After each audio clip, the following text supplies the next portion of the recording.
2021년 6월 19일 토요일. 오늘은 마가복음 2장 1절부터 12절 말씀을 함께 묵상하겠습니다. 수일 후에 예수께서 다시 가버나움에 들어가시니 집에 계시다는 소문이 들린지라 많은 사람이 모여서 문 앞까지도 들어설 자리가 없게 되었는데 예수께서 그들에게 도를 말씀하시더니 사람들이 한 중풍병자를 네 사람에게 메워가지고 예수께로 올세 무리들 때문에 예수께 데려갈 수 없으므로 그 계신 곳에 지붕을 뜯어 구멍을 내고 중풍병자가 누운 상을 달아내리니 예수께서 그들의 믿음을 보시고 중풍병자에게 이르시되 작은 자야 내 죄 사함을 받았느니라 하시니 어떤 서기관들이 거기 앉아서 마음에 생각하기를 이 사람이 어찌 이렇게 말하는가 신성모독이로다. 오직 하나님 한 분 외에는 누가 능히 죄를 사하겠느냐. 그들이 속으로 이렇게 생각하는 줄을 예수께서 곧 중심에 아시고 이르시되 어찌하여 이것을 마음에 생각하느냐. 중풍병자에게 내 죄 사함을 받았느니라 하는 말과 일어나 내 상을 가지고 걸어가라 하는 말 중에서 어느 것이 쉽겠느냐.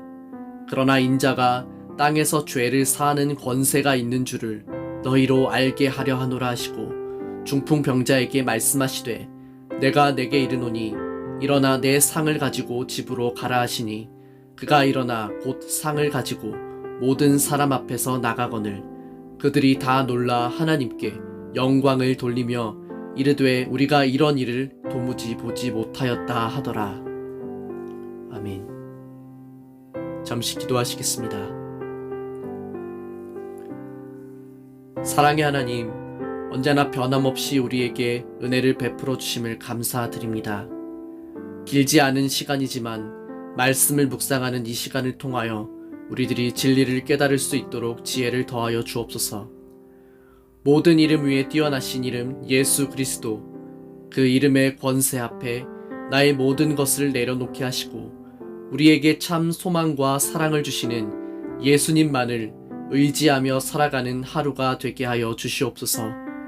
예수님의 이름으로 기도드립니다. 아멘.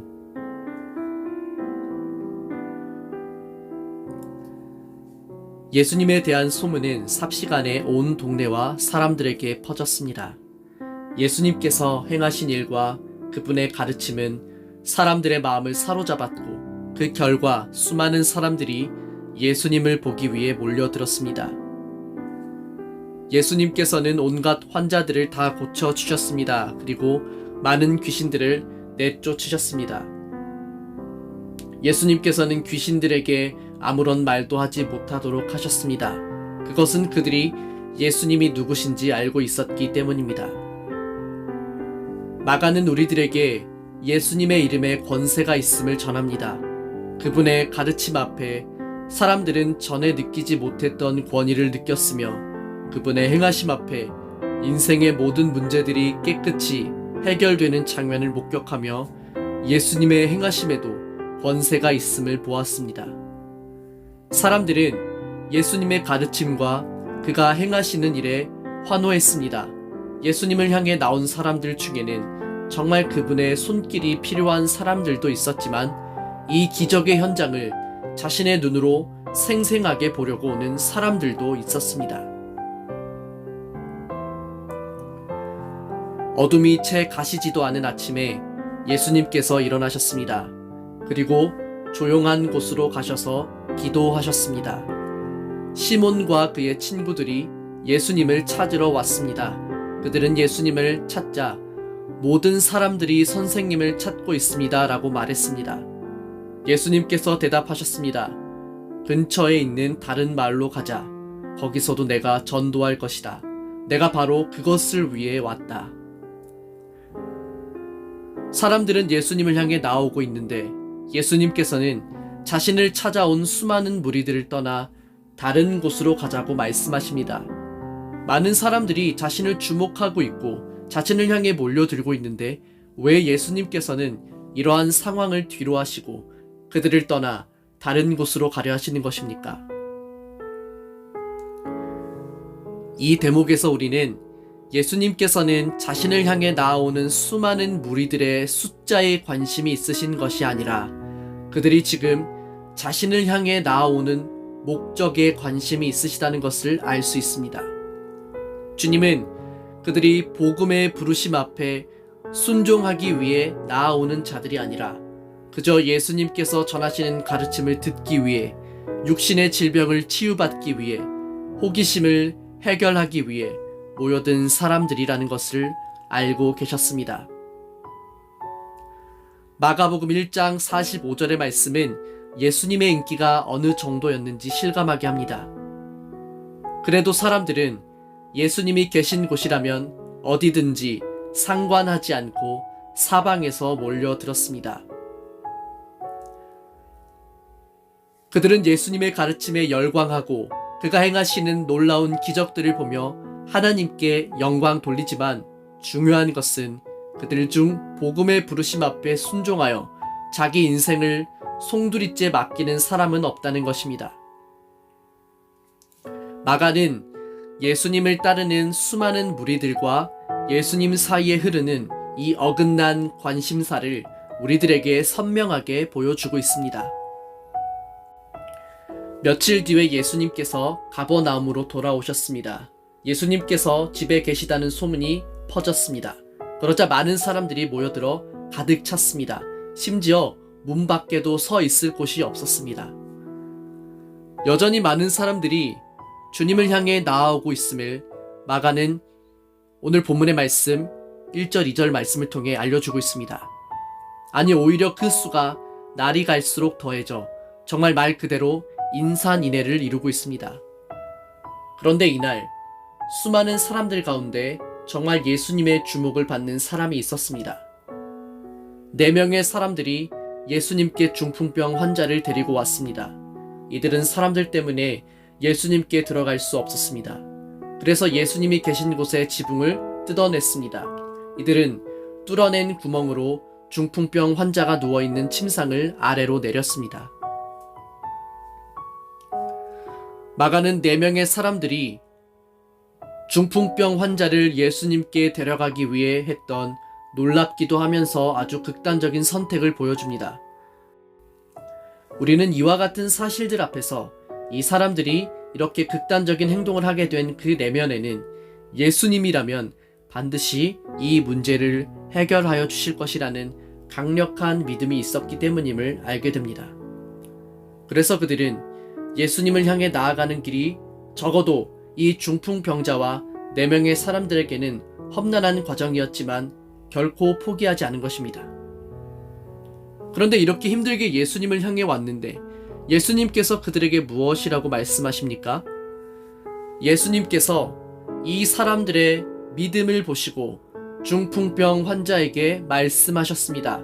아들아, 내 죄가 용서되었다. 놀랍게도 주님께서는 그를 향하여 내 죄가 용서되었다는 말씀을 하시고 있습니다. 사실 이 장면에서 우리가 쉽게 기대할 수 있는 답변이 무엇입니까? 아들아, 내 병이 모두 치유되었으니 평안히 돌아가거라. 아마 그 자리에 있었던 대다수의 사람들이 예수님에게서 이러한 말씀이 주어질 것이라고 기대하지 않았겠습니까? 그런데 도대체 왜 예수님께서는 중풍병에 걸린 사람을 향해 내 죄가 용서되었다고 하시는 것입니까? 이러한 사실이 우리들에게 시사하는 바가 굉장히 큽니다. 가장 먼저 주님께서는 기적에 중독된 사람들에게 그분의 관심이 오직 자신을 향하여 올바른 믿음으로 나아오는 자에게 있다는 사실을 알려주십니다. 한번 생각해 보십시오.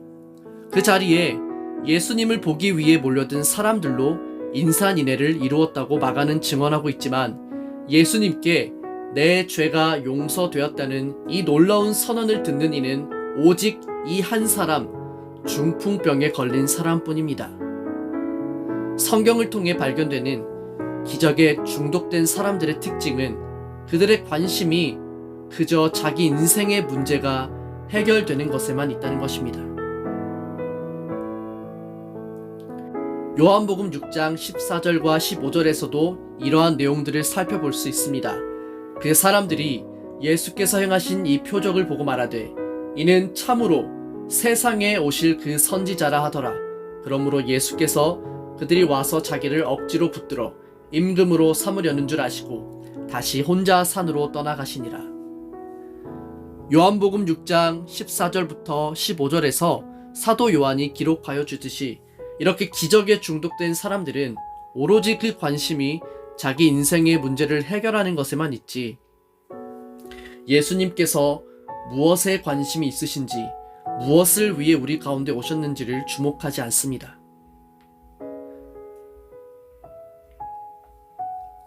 예수께서 대답하여 이르시되 내가 진실로 진실로 너희에게 이르노니 너희가 나를 찾는 것은 표적을 본 까닭이 아니요 떡을 먹고 배부른 까닭이로다. 그러므로 예수님께서는 그러한 그들의 마음속 문제를 정확하게 지적하여 드러내셨습니다. 사실 그들의 관심은 예수님을 통해 뭔가 더 얻어내려는 것에만 있는 것입니다. 다시 오늘 본문의 말씀으로 돌아와서 주님께서 이와 같은 선언을 하신 이유는 중풍병자를 통하여 예수님의 관심이 그저 우리 인생의 필요를 채워주는 것에서 그치는 것이 아니라 우리들의 영혼의 문제를 해결하여 회복하는 것에 있다는 것을 알려주시는 것입니다. 예수님의 관심은 우리 영혼의 중심을 향하고 있습니다.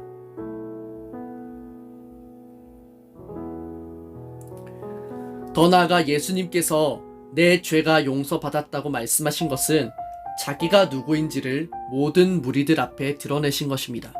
그러므로 예수님의 이 말씀을 듣고 마음속에 불편함을 느낀 자들이 있었다는 것을 마가는 오늘 본문의 말씀에서 기록해주고 있습니다. 마침 거기에 율법학자 몇 명이 앉아 있었는데 마음속으로 생각했습니다. 어떻게 이 사람이 저런 말을 하는가? 하나님을 모독하고 있구나. 하나님 외에 누가 죄를 용서할 수 있다는 말인가? 마가는 예수님을 바라보던 종교 지도자들의 시선이 그리 곱지 않았다는 것을 증언해 줍니다. 그들은 어떻게 사람으로서 하나님만이 하실 수 있는 일을 저 사람이 하고 있는가라고 생각했습니다. 그러니 여기서 우리는 이 사람들이 예수님을 메시아로 바라보고 있지 않다는 점을 보게 되는 것입니다. 당신은 어떻게 사람으로서 하나님만이 하실 수 있는 일을 한단 말이오? 도대체 당신이 누구길래 그런 말을 함부로 하는 것이오? 아마 그 자리에 있었던 종교 지도자들은 이렇게 따져 묻고 싶었을 것입니다.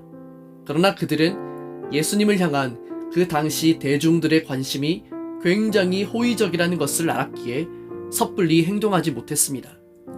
그래서 그들은 그저 마음속으로만 생각했습니다. 그런데 주님께서는 그러한 종교 지도자들의 생각을 읽으셨습니다. 그리고 그들에게 말씀하십니다. 그들이 속으로 이렇게 생각하는 줄을 예수께서 곧 중심에 아시고 이르시되 어찌하여 이것을 마음에 생각하느냐? 중풍병자에게 내 죄 사함을 받았느니라 하는 말과 일어나 내 상을 가지고 걸어가라 하는 말 중에서 어느 것이 쉽겠느냐?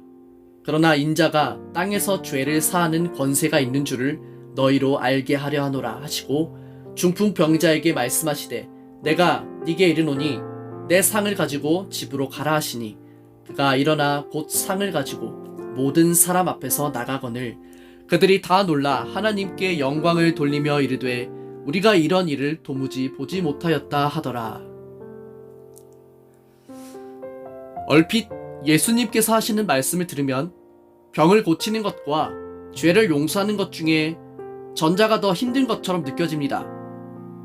과연 예수님께서는 그런 의미로서 이 말씀을 하신 것입니까? 그렇지 않습니다.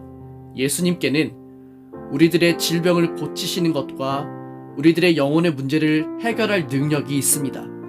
주님은 어느 것 하나가 더 쉽거나 어렵다는 것을 말하기 위해 이런 말씀을 하신 것이 아닙니다. 10절의 말씀을 쉬운 성경으로 보면 이렇게 번역합니다. 그러나 인자가 세상에서 죄를 용서할 수 있는 권세가 있다는 것을 너희에게 보여주려고 그랬다.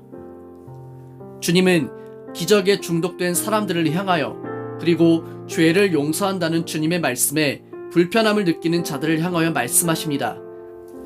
나는 그저 너희들의 인생의 문제를 해결하기 위해 기적을 일으키는 사람이 아니다. 나는 너희들의 죄의 문제를 해결하기 위해 이 땅 가운데 온 메시아이다. 그렇습니다. 예수님께는 우리 인생의 모든 문제들을 해결하실 능력이 있으십니다. 그러나 예수님의 진정한 관심은 우리들의 영혼을 치유하는 것에 있습니다. 죄로 인해 병들어버린 우리들의 영혼을 치유하여 다시 복음 앞에 서게 하는 것, 하나님 중심의 삶을 회복하게 하시는 것에 우리 주님의 관심이 있습니다. 오늘 여러분의 관심은 무엇을 향하고 있습니까? 나가는 예수님의 이름에 권세가 있음을 계속해서 증거해 줍니다. 그러나 그 이름의 권세 앞에 여전히 다른 목적, 다른 의도를 가지고 주님 앞에 나오는 사람들도 있고 그를 불편하게 여기는 사람들도 있었다는 것을 함께 보여줍니다. 그러므로 오늘 저와 여러분은 어디에 속한 사람입니까? 오늘날도 기적에 중독된 사람들은 존재합니다. 진리의 말씀을 듣고 그 말씀을 불편하게 여기는 사람들도 존재합니다. 그러나 주님의 관심은 그들을 향하지 않습니다. 오직 자신을 향한 분명한 믿음으로 나아왔던 이름 없는 어느 중풍병자를 향하시고 그를 향해 말씀하십니다. 아들아, 내 죄가 용서받았다. 사랑하는 여러분, 우리들이 우리 인생의 문제를 가지고 주님 앞에 나아갈 때 주님은 그 문제들을 들으시고 해결하여 주실 것입니다. 그러나 주님의 관심은 그보다 더 깊은 곳을 향하십니다. 바로 우리 영혼의 중심입니다. 우리들의 관심은 그저 인생의 문제가 해결되는 것에서 그칠 것이 아니라 우리 영혼에 참 생명과 만족을 주시고자 하시는 주님의 관심을 향할 수 있어야 합니다. 오늘 우리 모두가 우리 영혼을 치유하시는 그분의 은혜 아래에서 살아가기를 소망합니다. 예수의 이름의 권위 앞에, 그분의 권세 앞에 우리들의 모든 생각들이 내려놓아지고 오직 주님께서 말씀하시는 것, 그가 바라시는 것에 우리 인생의 초점이 맞추어지기를 우리 주 예수님의 이름으로 간절히 축복합니다.